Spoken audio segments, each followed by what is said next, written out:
Greetings tonight. Glad that you came out. We got some people here, 5 people. That's really good. I want to talk about the Enneagram tonight, and I'm assuming that you who are here have had some experience with it, because I'm not going to get into the practical aspects of it, but rather modern Enneagram prototypes. Where did this system come from? When I first started studying this system, I was in seminary at Emory University, and this just came out in one of the classes. They didn't say much about it, but it intrigued me. And when I got to talking to others about this system of personality assessment, some people said, why, that's New Age. And so I went back to look at where it came from. And what I found was that New Age people had adopted it for their own uses and authored a lot of books from a New Age perspective, or I'd say a spiritualist perspective of this system. But where it came from and its antiquity convinced me that it was well worth delving into and learning more about, because what a system like this, especially if it's accurate, can tell you is how you can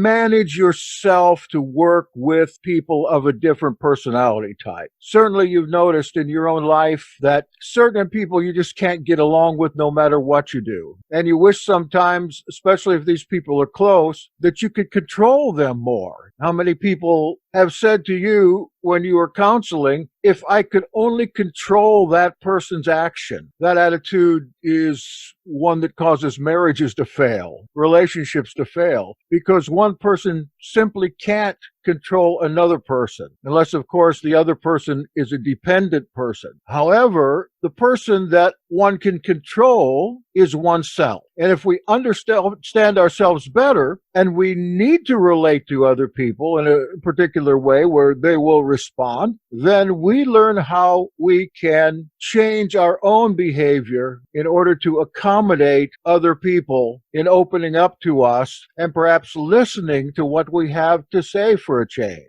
You notice some people, they're usually pretty compulsive, pretty controlling people. You'll make a suggestion to them that you think is a very good suggestion. They'll say, oh, no, we can't do it that way. We're going to do it my way. Well, it's my way or the highway. And then about 2 or 3 weeks later, that same person comes up with a very idea that you proposed weeks before and takes possession of that idea.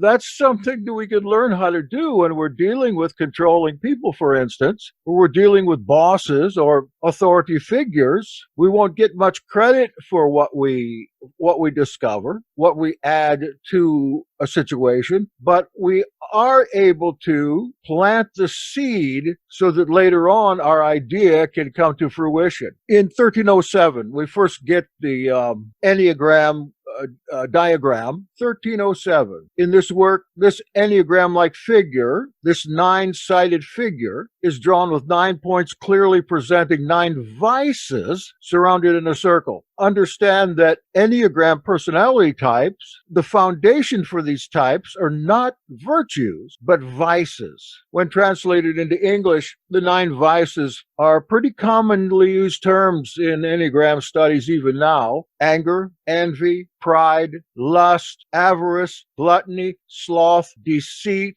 and faithlessness or inconsistency. I was very surprised when I learned about my own Enneagram type and the sin that was at the bottom of the whole thing, holding it up. I had never considered myself to be guilty of that sin before until I started thinking about it. The basic sin that I learned of my own type is information gluttony, glutting information, keeping it to myself, not sharing it. Well, for one reason or the other. Primarily, I didn't share it because my type was such that I am not a social person. I naturally prefer my own company rather than the company of others. However, you might consider that in temperamental theory to be a melancholy that just has a few very good friends and prefers to be with a small number of people rather than move with a lot. So I had some problems relating in a social setting and social anxiety. But from the earliest days, I loved books. I loved to read. I loved to collect facts. I loved to gluttonize my reading. And part of that gluttony was because I was too scared or in some cases, a person with this type might in their childhood be told all the time, no, no, no, or called a dummy, or be made to think that they don't know anything. So if they begin to take on that particular belief about themselves, they begin to think, well, I'm a dummy. I've got nothing to contribute. My ideas are crazy. And they're not going to share them. Well, that's my type. I worked hard to get out of that, to get out of the practice of that, I should say. I can't ever get out from under that particular personality type or underlying sin. But what I could do is change myself, expose myself, let other people know. And I finally really only came out of my shell on this in 2014, just a few years ago, and went public with some of the things that I've learned,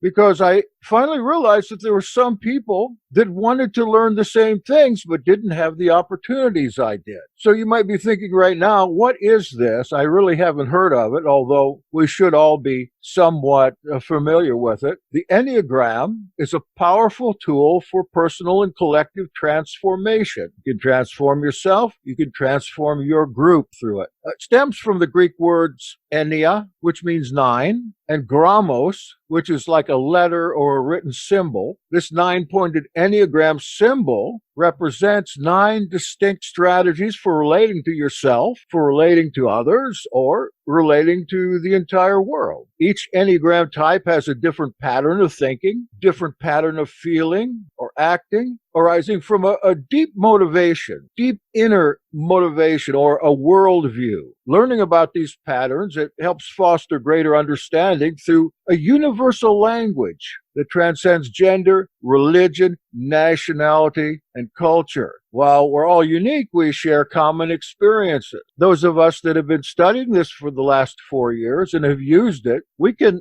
despite our type, we can almost speak a common language now. And we do. Working with the Enneagram, that's an inside job. It begins by a person determining what their own type is. I have noticed that Enneagram assessments are not very accurate. The best thing to do if you don't know your type or haven't been able to come upon it, yes, go ahead and try an online assessment or teach somebody who knows you well about this. They can usually help you to find your type. It took me a year to find the right type, and when I did, I was quite disappointed, to tell you the truth, but it was a starting place to begin the inside job, so I could then explore deeper personal and professional development and relationship. This system is extraordinarily precise enough that they could bring it up in higher education and use it and teach it. The Enneagram also helps to create healthier relationships, provides tools to work through conflicts.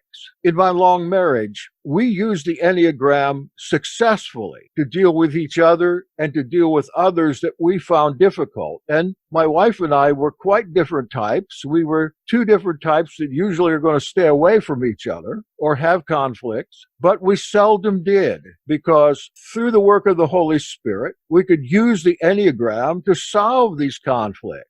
This is an important point. Unless you want to use one of these systems along with or allowing the Holy Spirit to energize the system, it'll only do you so much good. Because in any relationship, what holds you together is greater than friendship. It's greater than love. It is the Holy Spirit that we commonly share, the Holy Spirit that dwells in humanity. I'm not talking about the Spirit of God here. I'm talking about that Spirit that we are promised to get when we are born again. Yet the Enneagram goes farther. It integrates with the spirituality, psychology, and somatics, or things of the body. There are a number of dynamic Enneagram programs you can learn, and I also offer one in the Essene Academy of Religion, Theology, and History as part of Cognitive Pneumatology Certification course, which is a difficult course, but if you're interested in this sort of thing, you can learn several different methods of gauging personality, use it to your own success, and coming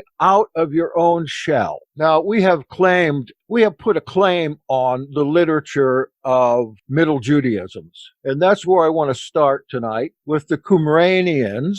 Qumranian was a sect, or Qumranites, a sect of Enochian Essenes of about 3rd century BC up until the destruction of Jerusalem. Qumranians were whereas the Enochians were Arminian, if you know what I mean. They believed in free will. They believed in duality, that there was a high power that was good and a lower power that was evil. The Qumranians, on the other hand, believed in total predestination, that our fate, our future, and everything we do was already ordained before the foundation of the world, and there's no way you could change it. Much like double predestinarian Calvinists, Presbyterians today, very much like that. So this set the Qumran sect out from the rest of Enochian Judaism, which included the Nazarenes, whom we really hope to emulate. And their position was predeterminism. And they talk about something very similar to our Enneagram in the Dead Sea Scrolls, because the emphasis there is placed on Elohim's omnipotence,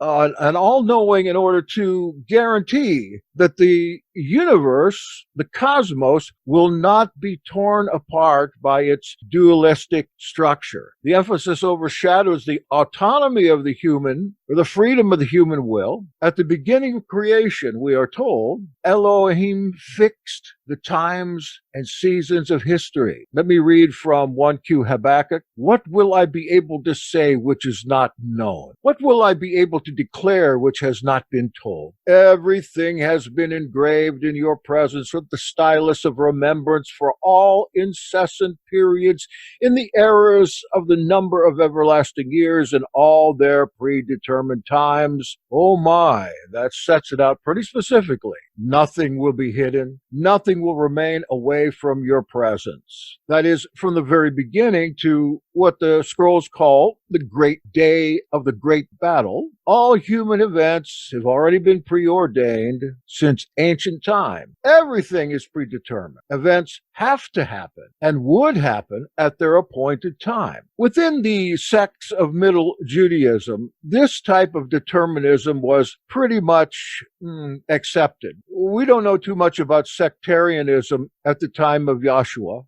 Josephus only tells us about 4 sects, but other sources say there were at least 24. And some of the church fathers tell us of Judaism, there were as many as 100 different sects that give us the idea, not unlike our own religious world today, thousands of denominations, hundreds of religions, all adopting different types of understandings and beliefs depending on what they have learned from their early childhood. The only Middle Judaism people that we know that were fully determinist were the Sadducees and the Qumranites. Let me quote from 1QS, the Serek, that is the community rule. Elohim created the human to rule the world and placed within him 2 spirits, so that he would walk with them until the appointed time of his visitation. They are the true spirits of truth and deceit. So despite this historical determinism, the human being was equipped with 2 different ways they could go, not just one spirit as we believe today. One evangelist spoke of this as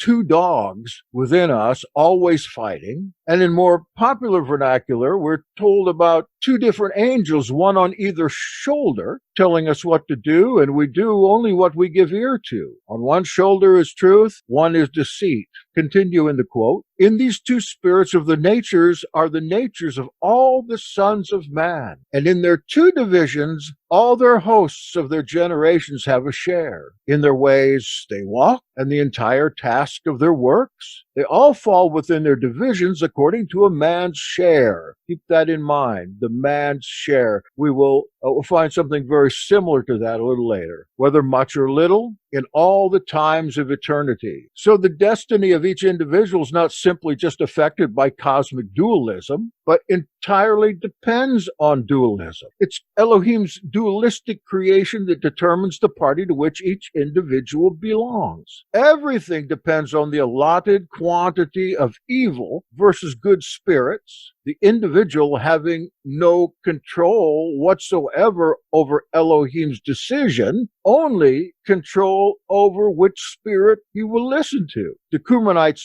believe in the possibility of recognizing a man's share. Take that to mean a man's personality or a woman's personality, what makes up a person's very being, by examining his moral behavior or sometimes even his physical features. For Q186 refers to three individuals, and I'm sure you've heard this or read this, whose spiritual features are discovered through physical examination. In fact, one man in the Yahad, the Maskil, was set forth primarily for this very purpose, to discover each man's share or personality. For instance, one of these that was examined, his spirit has 6 parts in the house of light and 3 in the pit of darkness. Of the second, his spirit has 8 parts in the house of darkness and 1 in the house of light. Of the third, his spirit has 8 parts in the house of light and 1 in the house of darkness.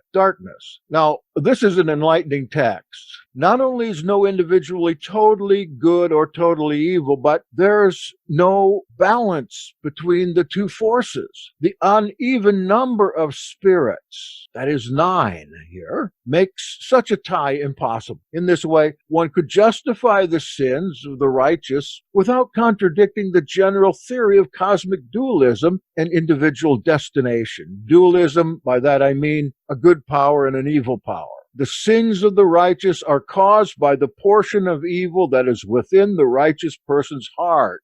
Yet, these texts also teach that no sin can separate a son of light from the good lot, because the quantity of good spirits remains predominant in his or her heart. And even the one who was 8 parts in the house of darkness and 1 part in the house of light still had that 1 part to hold on to. And when these men were evaluated in the ancient Yahad, they were not considered good or evil depending on their evaluation or their assessments of how many parts in light and how many parts in darkness. Rather, they were judged on their works after that. So all went in with an equal share in the ministry. And I would suppose that they were evaluated so they could be keeping their eye on certain ones who were mostly in the house of darkness, and to judge their works as though it were from their hearts instead of just make-believing good works. That's very reminiscent of a passage in the New Testament of Paul. He writes, I think it's Romans 8, "Who shall separate us from the love of Messiah? Shall tribulation or distress or persecution or famine or nakedness or peril or sword or our own makeup? As it's written, for thy sake we are being killed all the day long. We are regarded as sheep to be slaughtered." Paul really has a vestiture in this kind of understanding.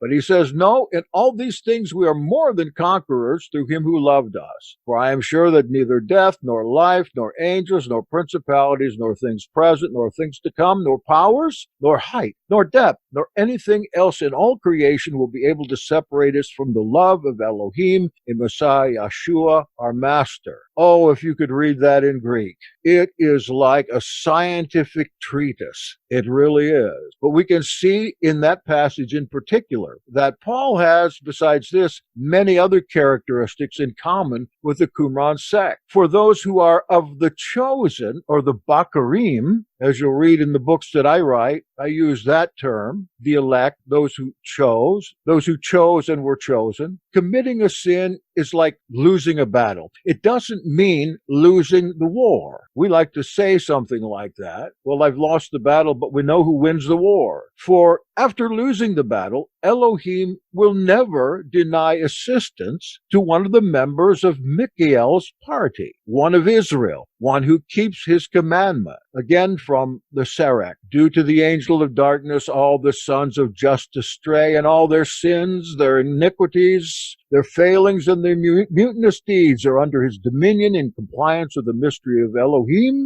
until his moment. What's the difference between sin and iniquity? Sin you commit. Iniquity you do because it's inbred in you. That's why often in the scripture, sins and iniquities are set out apart. Sins are acts of commission. Iniquities are acts that come out of omission, something you are missing. All their punishments and their periods of grief are caused by the dominion of his enmity. And all the spirits of their lot cause the sons of light to fall. However, the Elohim of Israel and the angel of his truth assist all the sons of light. These Qumranians, they also believe not only that Elohim created the prince of darkness and the angel of light, or the good and evil spirits, but that the righteous and the wicked are individually predestined from the womb and forever. Modern motivational gifts theory, Romans 12 theory, talks about these particular gifts and graces that I'll read later are developed in the womb and developed from the womb rather than before. We see another inkling of this right here in the Qumran sectarian scroll. Another quote, I know that every spirit is fashioned by your hand, and all its travail you have established even before creating him. It goes even farther back than the womb. How can anyone change your words? You alone have created the just or righteous man, but the wicked you have created for the time of wrath. From the womb you have predestined them for the day of annihilation. Of course, we like these days to read the book of Enoch, which tells about in spiritualized form that day of annihilation and makes it very clear who are the ones that will be annihilated. And it tells us that the ones that will were not the ones that came from the womb in 8 parts in the house of darkness, but those who actually did the works of Belial. One of the main ones in Enoch, if you go back to the original language, are the landlords. If I have a pretty good one right now, I've had some bad ones. Landlords and lawyers. But no one can change his or her own lot, according to them. The side on which each individual stands doesn't depend on human free will, but was already preordained by Elohim. Human beings are saved because they are righteous, but they are righteous because they have been chosen. It put me in mind of Ephesians 1:4, another saying from Paul or pseudo-Paul, just as he chose us in him before the foundation of the world, that we would be holy and blameless before him. Now, not the whole New Testament offers that kind of ideal, predestinarian ideal. Most of it allows us free and righteous goodwill and free will, but not in these particular places. What they are doesn't depend on what they have done or will do. According to this, though, on the contrary, what they've done and what will do depends on what they are.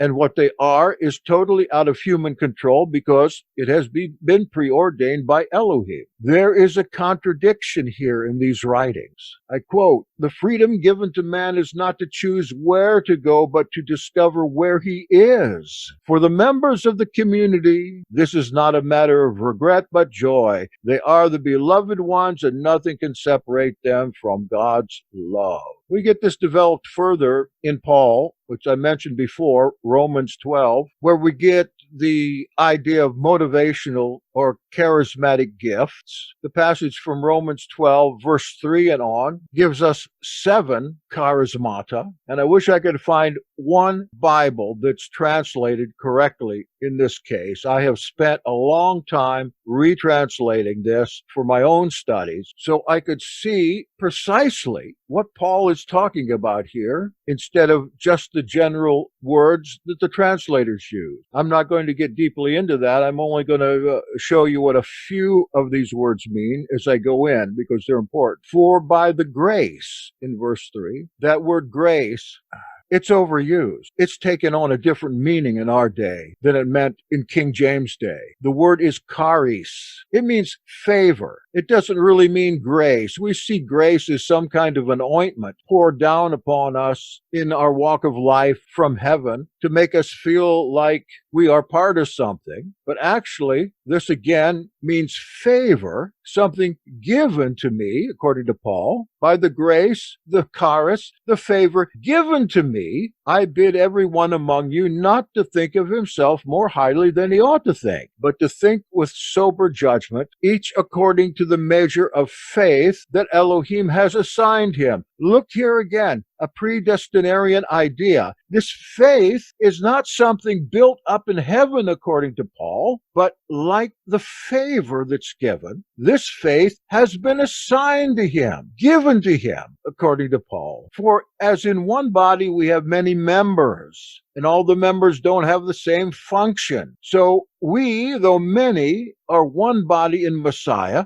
and individually members one of another. We are an organism. We are to be a Yahad, in a unity of purpose. Each member of the organism using his own charis, his favor, and his faith, given to him in or even before the womb for corporate work. Yet we do find so many lone rangers that are promoting themselves in the ministry, promoting their ministry, becoming celebrities, so to speak. And this is grieving to me because so many of these have not read this carefully enough to realize how they are supposed to act within the group. And maybe they couldn't act within the group. There are certain Enneagram types that have a very difficult time working within a group. But we are individually to be members or organs of one another, having gifts. A complete mistranslation. Charismata. Remember we talked about charis, means favor, something bestowed on us at one time. Charismata is simply the plural of favor. Having favors, charismata, that differ according to the charis, the favor. Here they have charismata meaning gifts and charis meaning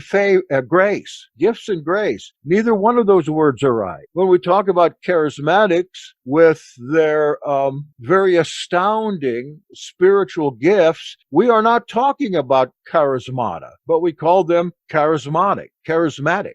That term is wrong. This is something given to us. And if it's given to us, Paul says, let us use them. If prophecy, in proportion to our faith. Again, faith is considered to be something that we have been given a measure of. If service, in our service. He who teaches, in his teaching. He who exhorts, in his exhortation. He who contributes, in his liberality. He who gives aid, with zeal. He who does acts of mercy, with cheerfulness. There are 7 of these here. About 15 years ago, I wrote assessments for Enneagram and several other types of assessments for personality and temperament. And I put them online. They're still online today. And I gave people free access to them. And over 1,000 people came to do those assessments on the internet. Each one of those thousands of people I assessed individually. I didn't use a computer program to do that. I did it with my head and hand, using what I had learned about assessment, using the questions they answered, and also adding one other ingredient, the discernment that I begged of the Holy Spirit. And what I came up with was a body of data that I could analyze what Paul is saying here, analyze it against what people actually were assessed at, and I learned that 2 of these charismata can be broken down into 2, one being exhortation in this particular translation, and you'll find, depending on what Bible you go to, they're translated differently. Exhortation breaks into 2 different classes. One is exhortation, but the other is encouragement. Exhortation kind of means both. But when you take the personality styles of people who took my assessments, the people who fell into exhortation actually fell into 2 different and distinct categories. One was advice givers, exhorters, and the others were encouragers. They didn't have so much advice to give, but they would stand up with you and for you rather than just give you the advice and go off. So I learned that exhortation was broken down into 2 more, and then we had 8. In another translation, one of these is leadership. I think it's the one that he who gives aid, that should be leadership. And I found also those that took my surveys, when they came into assessing into this charis of aid or leadership, there are also two different distinct types. One of those types was for leaders, people who took the lead place in an organization, and they had followers. They were visionaries. They were ones that could show their power to get things done, and they would attain followers. But there was a second group that fell into that category too, and the second group seemed to be managers, people who work behind the scenes, working books, accounting, the quiet voices behind the great plans of Elohim. So then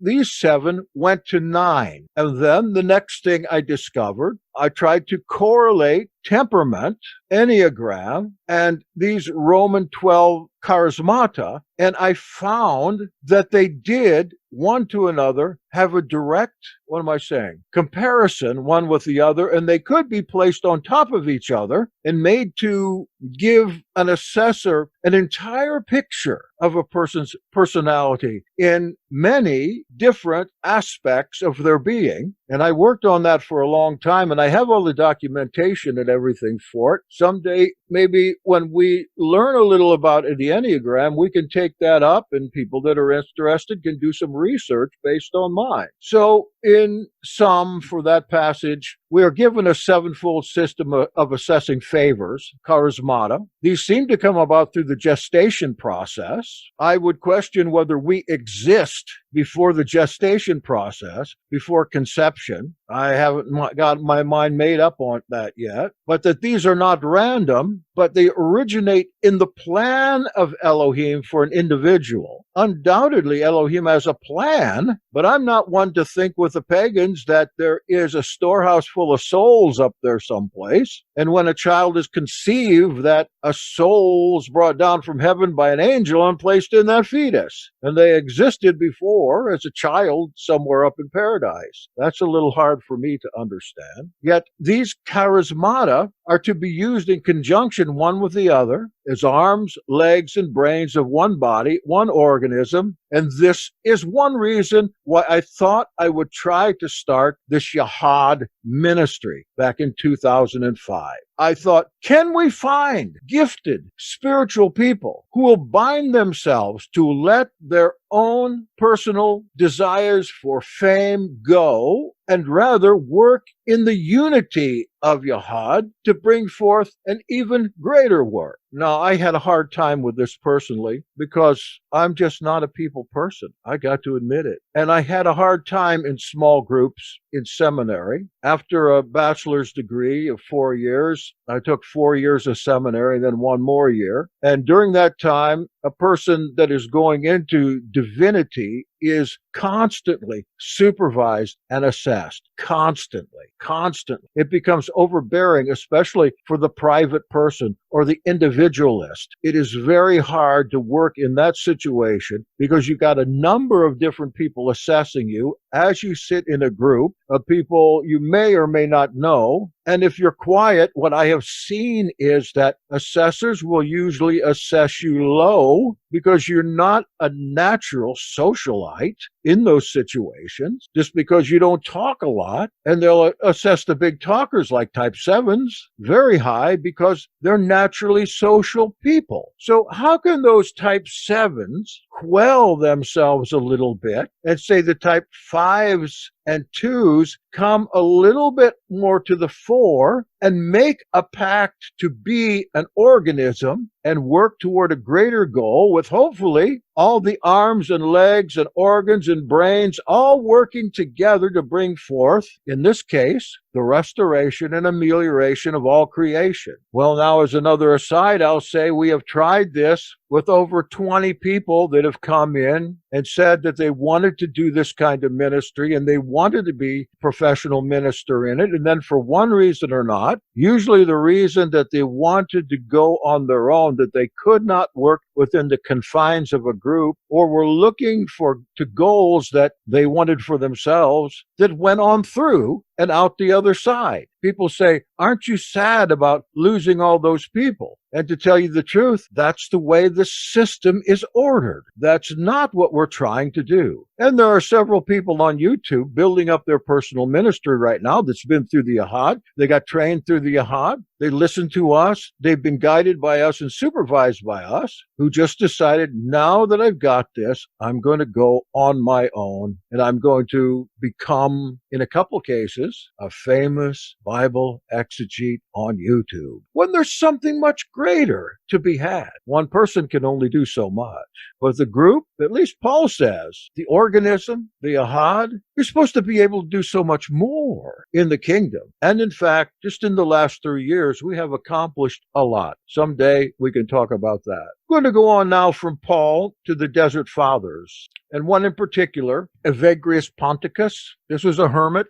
He wrote some books. If you're into deliverance ministry, he wrote one book, the Praktikos, or that which is practical, or how to endure, how to practice being a solitary individual of faith. And Ponticus lived in the 4th century, about the middle to the end. And when I think of Ponticus and his writings, I think of Proverbs 6:16 through 19, which says, these 6 things Yahweh hates. Yes, 7 are an abomination to him: a proud look, a lying tongue, hands that shed innocent blood, a heart that devises wicked plans, feet that are swift in running to evil, a false witness who speaks lies, and one who sows discord among brethren. Remember that I said earlier that the Enneagram is based on a person's foundational sin. Proverbs 6:16 and following sums that up, and Evagrius works on that. And let me quote him a little bit from Praktikos. By the way, I have this if anybody wants it. It's in our library and you can get it in e-copy. It's a short work, very worth reading. Some call this book Practical Prayer. There are 8 generic tempting thoughts that contain within themselves every tempting thought, or logismoi. First is that of gluttony. Second, sexual immorality. Third, love of money. Fourth, sadness. Fifth, anger. Sixth, achedia. This is a word that doesn't have a direct meaning in English, but we'll define it in a minute. Seventh, vainglory. 8, pride. There are 8 here, and later on in his book there's one more, so we get another counting of 9. He goes on, whether these thoughts are able to disturb the soul or not is not up to us, but whether they linger or not, and whether they arouse passions or not. But that is up to us. In other words, they're going to be there. Whether they rise up their ugly head depends on what you do, what you think. And now he speaks practically to the monk. The tempting thought of gluttony suggests to the monk the quick abandonment of his asceticism. I'm getting out of this cave and going to the city. In other words, the stomach, liver, spleen, and resultant congestive heart failure are depicted, along with long sickness, lack of necessities, and unavailability of physicians.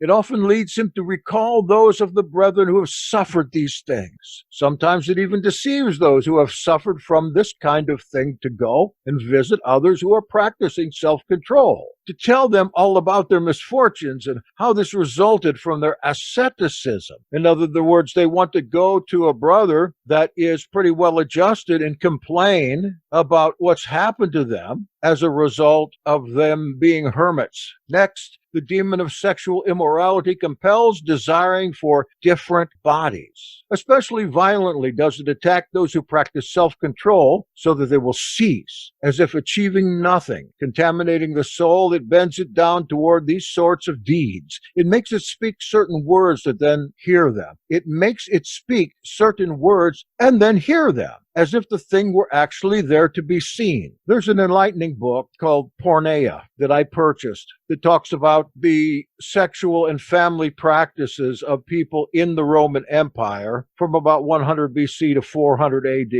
There's a section in there about these monks and desert fathers and some of their own writings concerning this sexual immorality. And there are several that are written of that could not endure their lust for bodies, that they were compelled to think about it all the time, culminating in them either taking a young boy from the city, buying one or stealing one to fulfill this lust, or leaving for periods of time to spend what very little money they had on prostitutes in the city. This was kind of shocking to me because I felt that these desert fathers, especially in their writings, were quite holy people. And maybe they were. But some, and one I won't name, even admits to the necessity of all hermits and monks to have with them a lovely boy to sleep with. That disturbed me because that kind of thing is prevalent today, very much so. Love of money, Evagrius goes on, suggests a long old age, which is not good in this case because it also suggests hands powerless to work, hunger and disease yet to come, the bitterness of poverty, and the disgrace of receiving the necessities of life from others. Oh, as we get older, we wonder about this. Am I going to be able to do anything in 10 years considering where I am now? How feeble I'm going to be if I consider along the same path. Oh, I don't want to live a long time because I will not be able to do something decrepit, having lost my mind and my wits, bad health, and suffering. Love of money brings that on, he says. Sadness sometimes arises from frustrated desires, but sometimes it's the result of anger. When desires are frustrated, it arises thus. Certain tempting thoughts first seize the soul and remind it of home and parents and its former course of life.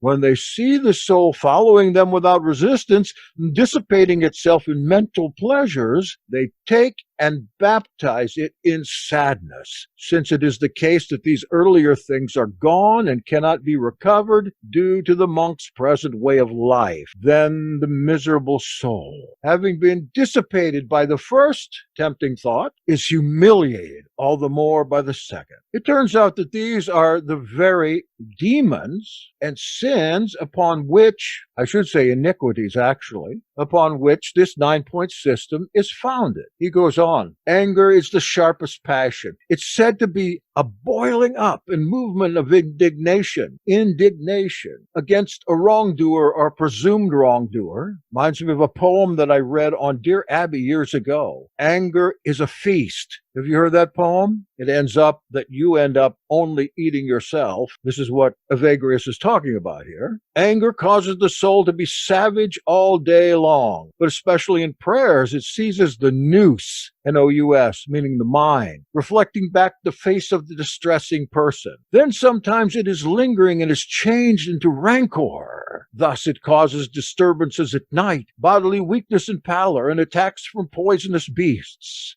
In other words, your anger, you're obsessing against some person that you feel is doing you wrong, even though it doesn't hurt them any, is going to bring on the attacks of snakes and lizards. These 4 things associated with rancor, I think that's active anger, may be found to have been summoned up by many other tempting thoughts. And my friends, I want to stop there. I find myself a little dizzy tonight, enjoying this. And I got to tell you, this is what I do, and I give lectures. So if you fell asleep, that's good. I want you to know I am taking a 120-hour course in teaching right now online. So maybe I'll get better as time goes on. But there's nothing a lecturer likes better than a quiet audience who, at the end of the lecture, might have a question or two. Is there a question or two? Go look up on the internet, Dear Abby, Anger is a Feast. Very descriptive poem. Hey, Jack.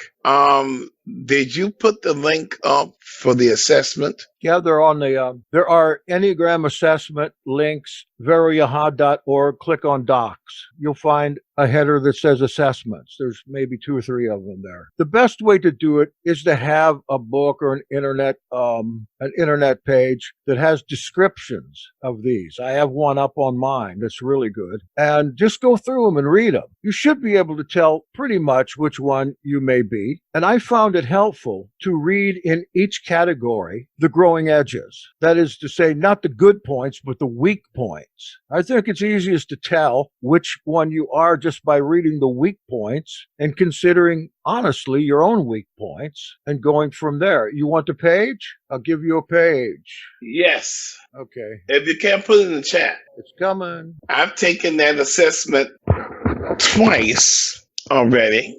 You came out an 8, didn't you? Yes. 8-7. Yes, I knew it. 8-7. That's that. You're pegged, man. That's you all over. And when I give you suggestions sometimes, I think that's a really good suggestion. He doesn't like it. And then about 3 weeks later, he said, I got a great idea. You're terrible. There's your link. There you go. That works. Everything you need. Mm-hmm. All right. Thank you all for coming. We'll do this again and finish it up. Shalom.